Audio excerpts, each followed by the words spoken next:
Well,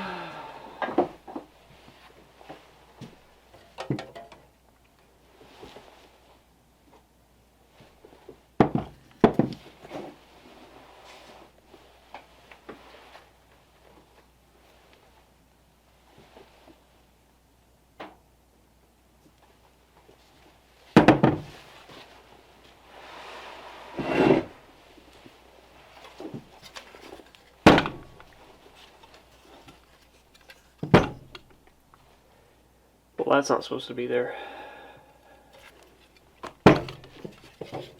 Another one in the front too.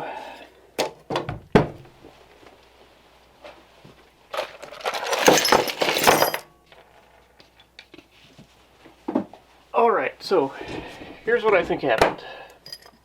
Well, here's what happened.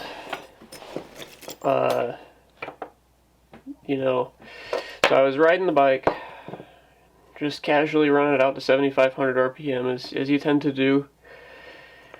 And then I heard a loud pop, and there was no more.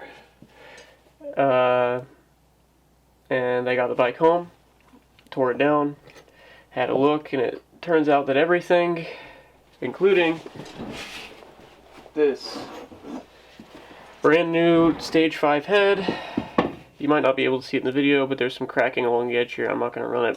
Had 2 hours on it. It's toasted. The only thing that survived was the cam. I'm not too upset about it.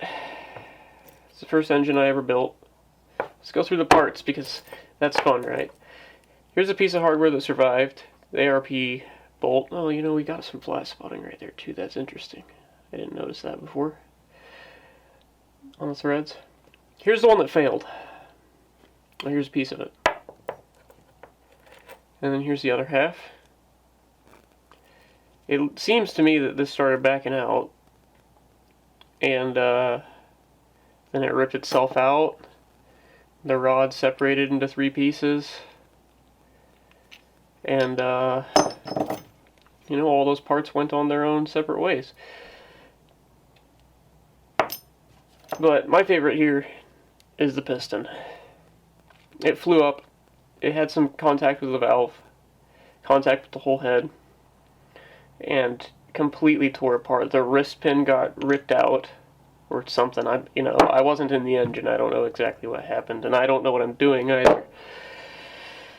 So this is my guess. The rod failed and everything got destroyed. And on a separate occasion, in the early days of this engine, when I didn't have my valve lash set super well, this happened. So, flywheel's trashed. See, I had the key around here somewhere. Well, it doesn't. There it is, right here. May not be able to see it, but the key is disordered. The crank would have lived, but it's twisted on the end where the key goes. Gotta get a new crank. So that sucks. I'm out a lot of money. But, I learned from this. I think I'm going to put Loctite on these fasteners next time. And I think, honestly, it's because I probably torqued them and loosened them too many times. I had to change the crank out once, and they went through, some excessive heat. And this was the original hardware that came with it. So that might be part of it. But I think I'm going to Loctite them on the next go-around. Just for safety. Another thing, too, is it was something about the EC rod. It knocked the whole time. Like, it was a little noisy, but I didn't see any contact, and I didn't feel any slop anywhere. And I built another engine for my dad with an ARC rod, and it sounds fine, and it's holding up fine. Albeit, I beat on my stuff, and he just, putts around and drives like a normal person, rides like a normal person. But I wasn't really happy with the quality of the EC rod. It just something about it. I just didn't like it. It felt cheaper. Not by much. I'm not saying it's necessarily bad. I think I'd run it again, maybe in like a cheaper motor. But I'm gonna try the ARC rod next. And I figured, well, I gotta get a new block. I might as well go up to a 225. as opposed to a 212. This was a 212E, Tillotson Hemi 212E. So I'm going to go up to a 225 RS block. That seems to be bent as well, actually, now that I'm looking at it. It's not the end of the world. I'm a little upset. Not crying. But mistakes were made. Lessons were learned. And this is an opportunity to just get faster, right?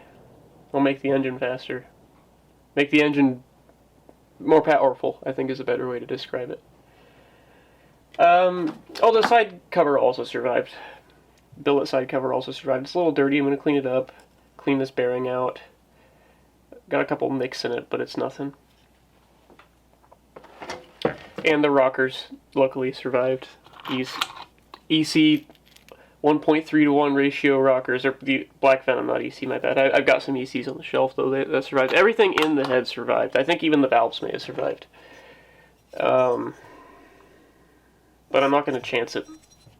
You know, if the exhaust valve had an impact, there could be some micro cracking there that I just can't see. I'd have to take it and test it, or go do a Magnaflux test, see all that.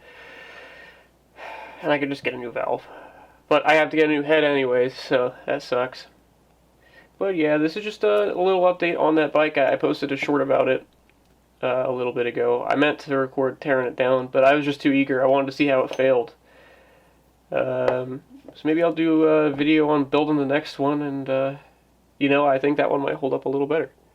But until then, keep riding y'all's bikes, your quads, and whatever the hell you got. Three-wheelers especially, those are sweet. And they're gonna blow up someday, just accept that. Probably. Maybe. Just ride it and love every second of it. Until then, I'll see you next time.